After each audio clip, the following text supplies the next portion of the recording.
Olá, boa tarde a todos. Como vocês estão? Estamos aqui para mais uma live na Science Friendly. Vamos esperar a Zaine e a nossa convidada Silvinha entrar para a gente bater um papo super legal, falar um pouco sobre... Conhecer um pouco a Silvia, né? O que ela faz, conhecer um pouco dos hobbies, fazer uma conversa bem informal aqui para a gente conhecer um pouco mais os cientistas. Eu vou chamar a Zaine aqui, que já entrou. Oi, Zaine, Oi, tudo bom? tudo bem? Ó, a Silvia já entrou, vou adicionar ela aqui também. Então, eu tava falando que a gente vai bater um papo aqui bem descontraído, bem tranquilinho, pra gente conhecer os cientistas. Oi, Sil, Oi, meninas, tudo bem? Opa, tudo? E você? Tudo bem também. Um calor aqui terrível, mas tudo bem. Nossa, aqui ó, estamos de manga comprida aqui, friozinho. sim. Que bom recebê-la. Ficamos muito contentes que você aceitou o nosso convite. Tava faltando, né, você participar aqui da Science. Pois é, né? Eu fiquei muito contente de ser a primeira a estrear o quadro de vocês. Ó, Show. a responsa, hein? Tem que ver. Tomara que as pessoas assistam. Sim. Com certeza. Então, a gente vai começar fazendo algumas perguntas, assim, do que você faz, pra gente te conhecer. E aí, a gente vai batendo um papo aqui sobre um pouquinho sobre ciência, um pouquinho quem é a Silvia, não cientista também, para o pessoal conhecer um pouco. Eu acho que você pode começar apresentando quem é a Silvia cientista, para quem está assistindo e para quem vai assistir. Então tá bom. Meu nome é Silvia, como você mesmo falou, e eu sou bióloga, sou formada pela Universidade Católica do Paraná.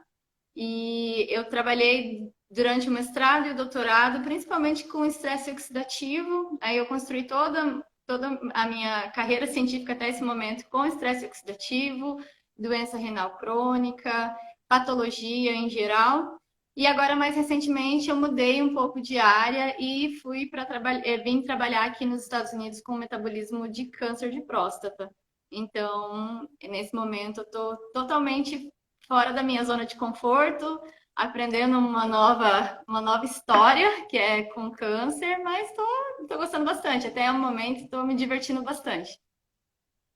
Não, é importante às vezes também sair, né? A gente vem numa linha de pesquisa, ou de raciocínio, de pensamento, de construção, mas eu acho que essa questão da instabilidade e de você se reinventar quanto cientista também é importante para a construção, né? Do cientista como um todo. Eu acho bem interessante isso, porque eu acho que antes da gente se tornar um cientista, quando a gente está começando a nossa caminhada, a gente sempre pensa que tudo vai ser muito definitivo, né? Eu vou fazer a faculdade e vai ser definitivo. Vou fazer o mestrado e aí vai ser definitivo. Vou fazer o doutorado. Não, agora vai ser definitivo. É. Aí continua, vamos fazer um pós-doc. Vai ser definitivo. E na verdade não é definitivo, né? Quem está trabalhando com ciência sabe que a ciência é muito fluida, né? Ela consegue ir para caminhos diferentes, dar volta. Você vai construindo uma história com aquilo que você aprendeu, vai aplicando aos pouquinhos em lugares diferentes e vai mudando. E isso que é o legal da ciência, isso que me faz tão apaixonada por ser cientista, que é assim, todo dia é uma novidade. Pois é. Se eu só emendar outra pergunta, então, já que você disse que você não se existe a possibilidade de você, se não fosse cientista, o que acha que você seria? Já que você tem essa paixão, mas assim, se não rolasse. Então, ontem eu tava conversando, eu divido o apartamento com uma menina que também é cientista, né? Só que ela trabalha com uma parte mais computacional. E aí ontem a gente ficou batendo um papo sobre o que a gente ia fazer se a gente não fosse cientista. Aí fiquei pensando nas possibilidades de todas as coisas que eu gosto, o que eu poderia fazer, e aí eu estava comentando com ela que se caso eu não fosse cientista, eu acho que eu ia querer trabalhar com alguma coisa de perfumaria, ou desenvolvimento de perfume, ou tem aquelas pessoas que provam vinhos, né? Eu queria provar perfume. Se eu Ah, pudesse, era isso que eu Que queria fazer da vida. legal! Sentir um cheiro gostoso. E eu acho que é, tem nessa profissão, inclusive. Eu acho que tem gente que tem. testa, que trabalha com esses aromas, né?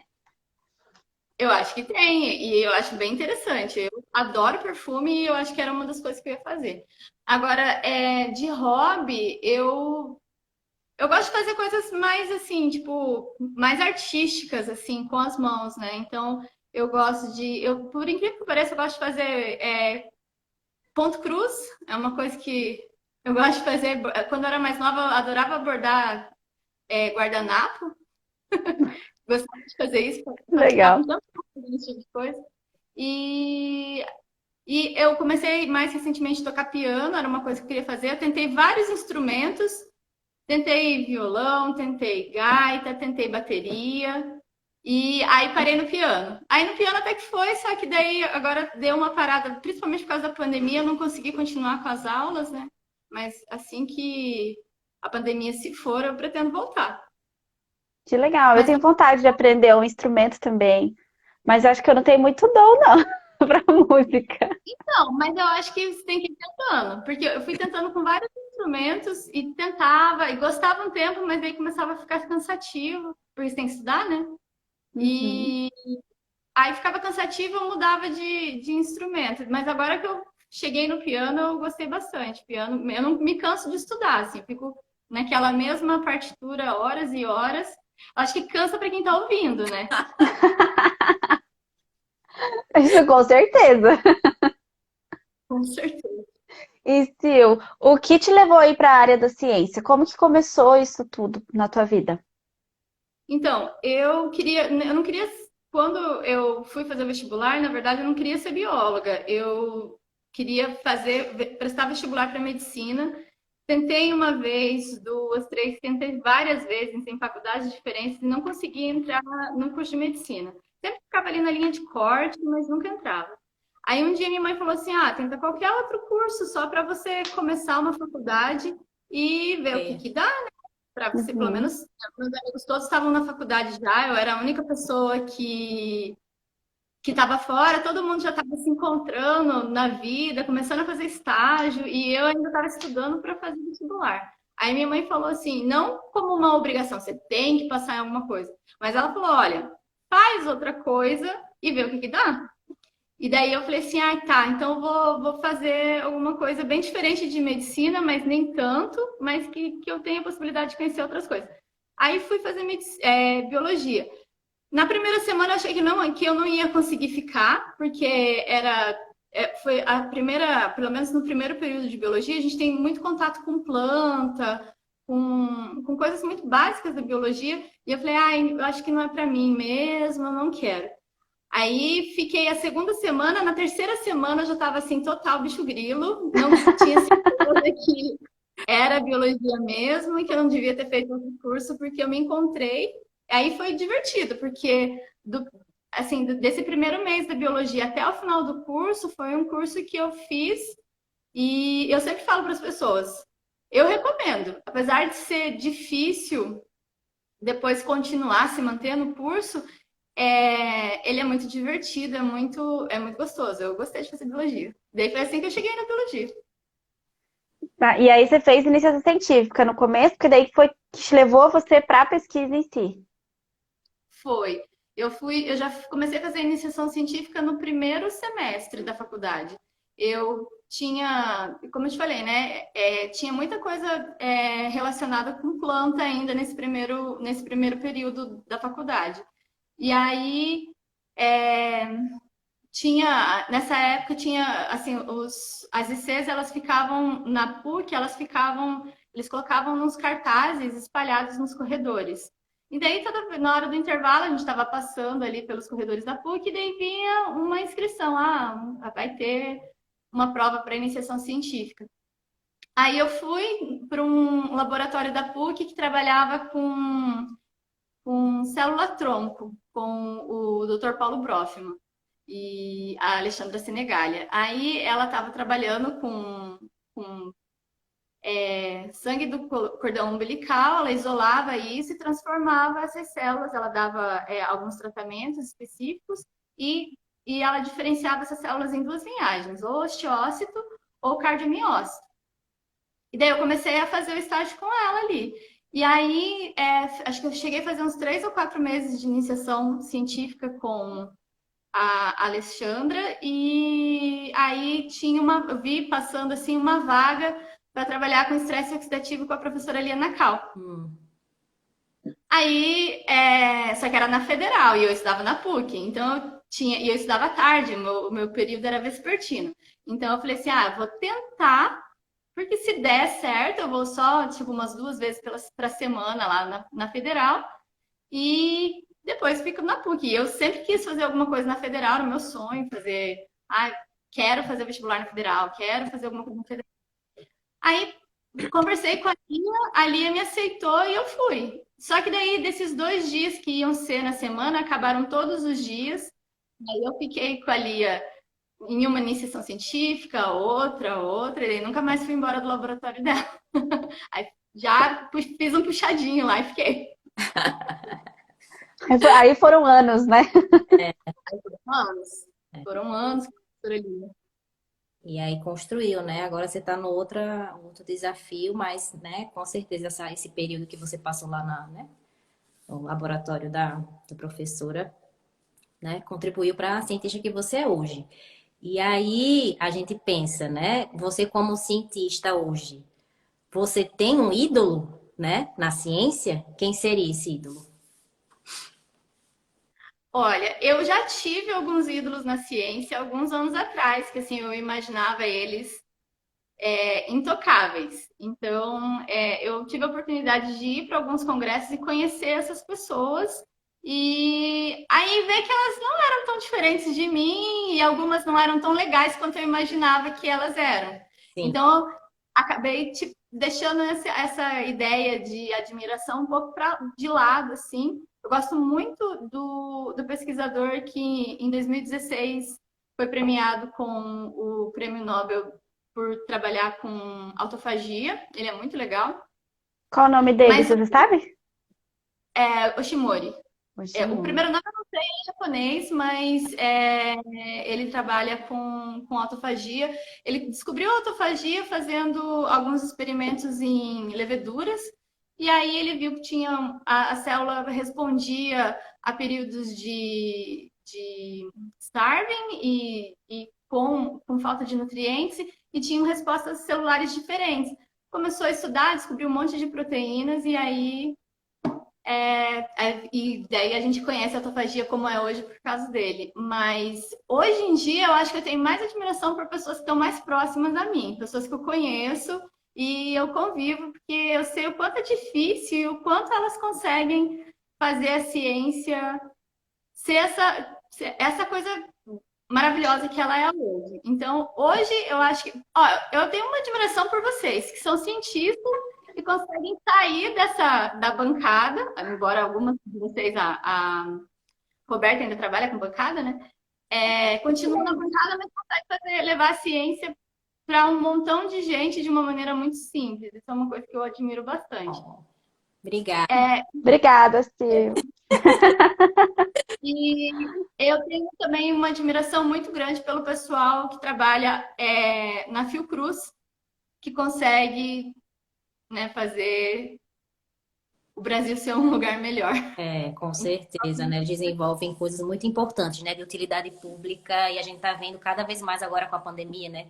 Ainda bem, assim, que essa questão da pandemia veio trazer à tona, né? O papel que ele, né? Que desenvolve. Assim, o lado bom é isso, né? De ter trazido para as pessoas, a sociedade, o que é feito dentro de, né? Há muitos anos, né? Do papel da ciência. Só que, assim, ao mesmo tempo, eu acho que a gente precisa ir com calma, assim, porque às vezes a gente cientista agora quer empurrar, sabe?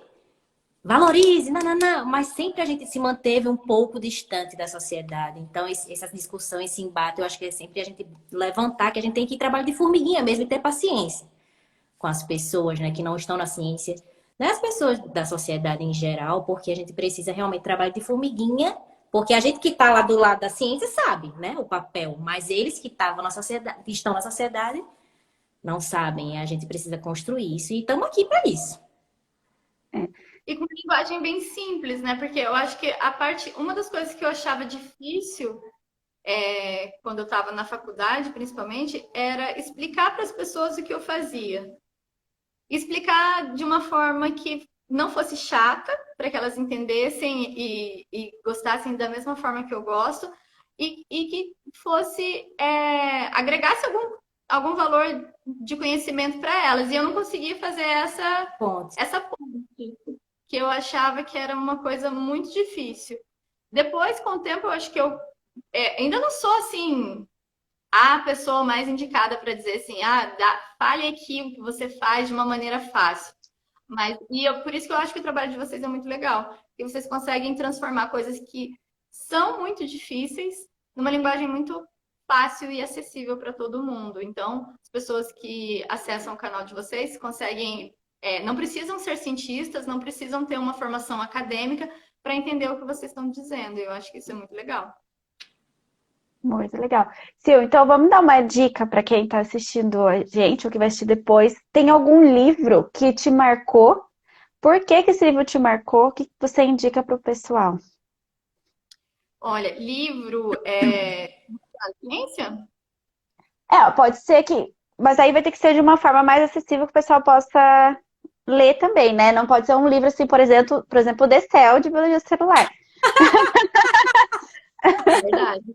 Eu acho que eu gostei bastante do Universo numa Casca de Nós. Eu gostei muito desse livro.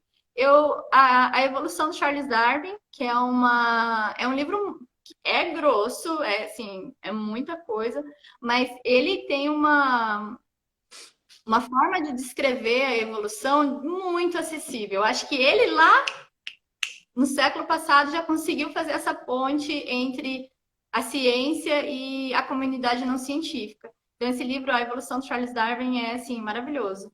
E O Universo a numa teoria Casca de Nós é do Stephen Hawking, né? do Stephen Hawking. A teoria de todas as coisas também é muito legal, muito fofinho. E é com uma linguagem muito simples. Esse é fininho. Você consegue ler ele num final de semana, é muito bom. Ó, vocês estão vendo, né, que a Silvia não tem um livro, né? Porque a gente sabe que ela é devoradora. Então, já foram três. A gente pediu um.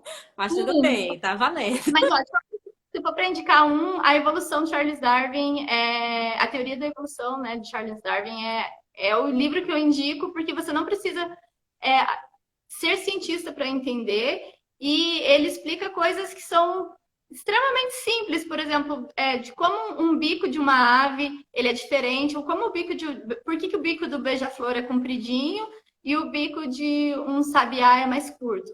E ele consegue explicar isso e demonstrar com imagens, olha, foi assim, com deriva genética, mas sem usar a palavra deriva Sim. genética para explicar o que está acontecendo. Então, é um livro muito legal. Para quem gosta de aprender coisas diferentes, esse é um livro que eu indico para todo mundo.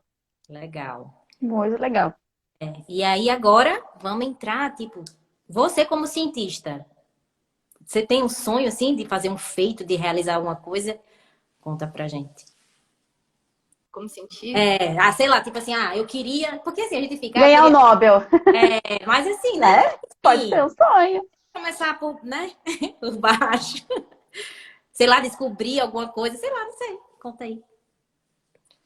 Olha, como cientista, eu queria um dia, mas assim, muito para o futuro, ter o meu próprio laboratório. Isso é uma das coisas que eu quero fazer na vida, que quando eu me descobri que eu queria continuar na biologia, que era o curso que eu tinha me encontrado mesmo, eu fiz, descobri, não, realmente é isso que eu quero fazer. Lá, lá atrás, eu sabia que eu queria ser professora no futuro. Hum. E isso é uma das coisas que eu ainda quero fazer. Um dia eu quero ter meu laboratório e ter os meus estudantes e fazer minha própria pesquisa. Isso é meu objetivo. Mas isso mais para o futuro, né? Agora ainda tem que pavimentar tudo isso. Até chegar lá vai tempo ainda. Muito bom. E se alguém chegasse para você hoje e falasse, quero ser cientista, que conselho que você daria para essa pessoa? Profundo, né? Nossa. É, Isso foi bem profundo. Eu diria para a pessoa ter paciência.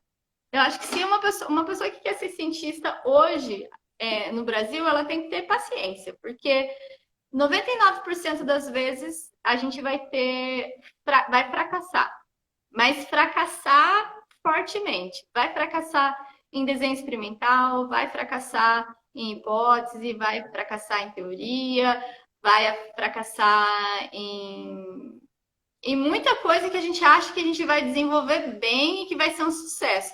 Mas aquele 1% que sobra, ele compensa todo o 99%, porque aí você consegue, com aquele 1%, você consegue fazer tudo o que você precisa, publicar, terminar a sua graduação, seja no mestrado, no doutorado. Quando eu estava terminando o doutorado, eu tive duas alunas de iniciação científica que elas eram da enfermagem. Elas estavam fazendo aqueles estágios obrigatórios durante o período da enfermagem e acabaram caindo lá no laboratório.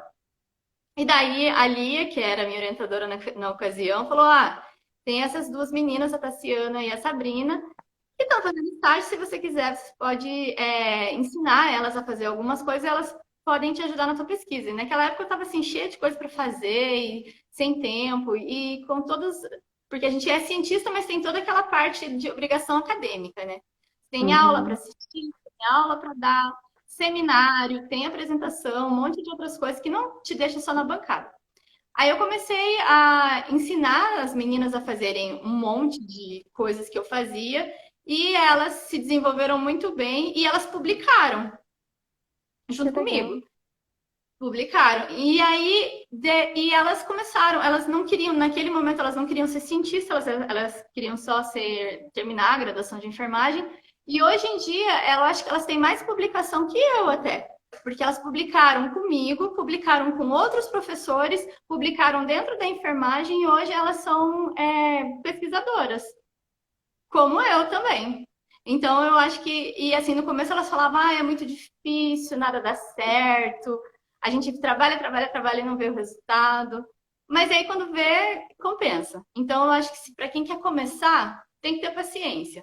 Porque as coisas vão bem lentamente, mas depois que começam a dar certo, que vão. engrena vai, né? É isso. Muito Vamos bom. entrar agora na segunda parte, no bate-bola rápido. Vamos lá. Se alguém, eu acho que metade das pessoas que devem assistir a gente aqui não devem entender a referência, mas é tipo o quadro da Marília Gabriela, sabe? Bate-bola, jogo rápido. Acho que esse povo novo não entende a referência, mas a gente vai fazer tipo, a gente vai tentar imitar ela, né? Zé? Ai, meu Deus. Então, para conhecer Tá, a ciência, isso aí é para tá conhecer faltando óculos. a história da ciência, né? Porque a primeira parte foi, lógico, um misto, você contou um pouquinho da sua trajetória, mas o forte foi ainda, né, Silvinha cientista. Agora vamos para a segunda parte, que é a Silvinha, vida normal. Preparada? Preparado. Uma cor. Roxo. Uma comida preferida. Estrogonofe. Estrogonofe de carne. Eu fiquei um tempo vegetariana, mas aí eu voltei a comer carne e eu adoro estrogonofe. E sem carne é complicado, estrogonofe, né? De cogumelo? De cogumelo. Não tem como. Batata palha e cogumelo, daí não dá, né? Não. Uma estação do ano. Verão. Tô contigo. É um lugar. São Paulo. Eu Uma achei que você ia falar pessoa. Nova York. Eu gosto daqui. É muito bonito, mas eu acho que parece tanto com São Paulo que eu ainda não senti aquele choque cultural. Mas é um lugar, se eu pudesse escolher, com certeza São Paulo. No Brasil, né? Ó, deram uma dica ali, ó. Estrogonofe de berinjela. Isso eu não conhecia. Pois é, não bote a culpa no estrogonofe para não ser vegetariana. Existe Existem alternativa. alternativas. Uma pessoa inspiradora. uma pessoa inspiradora, é o Padre Júlio, lá de São Paulo também, que está fazendo um trabalho. Ah, e o João Gordo, que é do Panelaço, que ele distribui cesta básica para a população em situação de rua. Acho que esses dois são as minhas. O Padre Júlio é aquele que. Ai, eu vi uma reportagem que estava cheio, colocaram um monte de pedra embaixo do viaduto para as pessoas não dormirem lá e ele que foi lá destruir, né? Esse é o Padre Júlio. O Padre Júlio Lancelotti. Certo. E, por fim, uma palavra. Uma palavra? Amor. Ah, Ah, Mas acho que tudo que tem amor, não tem como dar ruim, né? é, exato. tá Eu acho que certo. é isso, né? A nossa conversa. Mais Sim. alguma coisa, Zaine? Não, tranquilo, né? Espero que tenham gostado. E pessoas vão ver, vão assistir depois, se tiverem sugestão de pessoas, né? De repente a gente, né, vocês têm, o público tem sugestão de cientistas que podem vir, né, aqui para o quadro, né? Manda um direct pra gente, que a gente, né, está aqui para trazer pessoas, né, que interessantes, que tenham, né, coisas diferentes para contar, cada um com a sua experiência, sua vivência. É isso, né? Agradecemos a presença de todos que estiveram com a gente aqui, online, ao vivo, aos que vão assistir depois, né? Isso, Roberta? Exato. E Camila está te mandando um beijo ali, hein, Sil, tá vendo? Camila disse que Beijo, está com saudades. Eu não beijo. tô, não, porque eu vejo ela todo dia, mas tá tudo certo. Falo com ela todo dia. Ai, gente. Então tá bom. Obrigada, Sil. Obrigada a Super. vocês Foi por muito terem me legal. Vou Adoramos. assistir os próximos, já estou ansiosa para saber quem será o próximo cientista da vez. Vamos E ver. vou mandar para vocês também. Vou ficar cheia de curiosidade. Oba! Combinado. Boa sorte aí na tua nova jornada no Nova York, no câncer de próstata, que você conquiste mais e mais espaço por aí, numa outra área, agora num outro país, e que você seja feliz com o que você está fazendo, tanto no profissional quanto no pessoal também. Ai, obrigada. Isso. Bom? Beijo. Desejamos, já estamos na torcida aqui dos cientistas, né? Sempre. É isso. Exato. Então, beijo, meninas. Beijo a todos que acompanharam. Ótimo restinho de Beijos. domingo. Tchau. Tchau.